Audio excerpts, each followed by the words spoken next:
high-rise buildings. You don't see many low-rise buildings. There's a reason for that.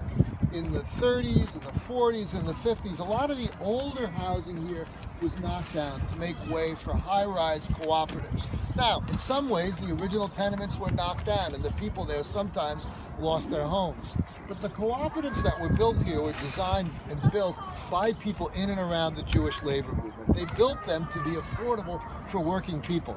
Basically, you bought your cooperative in a building like this for a one-time fee, and you could live there at a very modest rent. Okay? Then when you left, you sold out and you didn't really make any money on the deal. The idea was that you were living what was called a limited equity cooperative. You could live at a modest cost, but you weren't going to make money. Your home was not an investment, it was a place to live to be passed on to somebody else so they could live there at an affordable price. All these cooperatives were part of really a wave of development, successive waves of development of institutions that were set off by the Jewish immigrant community. When you think about it, those small synagogues that we saw established inside private homes, inside commercial buildings. Then the larger buildings like the Forwards building on Seward Park.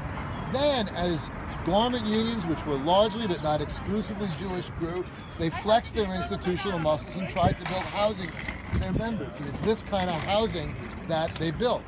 Modest high-rises, designed to be really comfortable inside. They look better inside than they do outside. They're nice places to live. This one is Hillman Cooperative Houses, named after Sidney Hillman, the classic garment worker who rose high in the Jewish labor movement and became a leading figure in Franklin Roosevelt's era of the New Deal. The famous saying is, somebody asked Roosevelt about something and he said, "Clear it with Sidney." And people took that as a great sense of pride that Roosevelt took the advice of Sidney Hillman, a former immigrant garment worker and union leader, so seriously.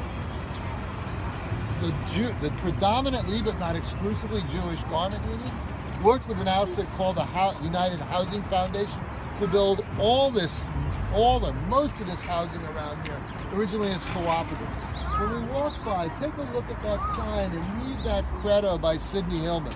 It's what he thought the labor movement should do for the world. It's what he thought the government should do for the world. In some ways, it speaks to a different era in American life. The other thing, too, is the way the cooperatives run, frankly, speaks to a different era in American life. These places now are usually run on market principles. You now buy for the selling price and you sell for the best price you can get.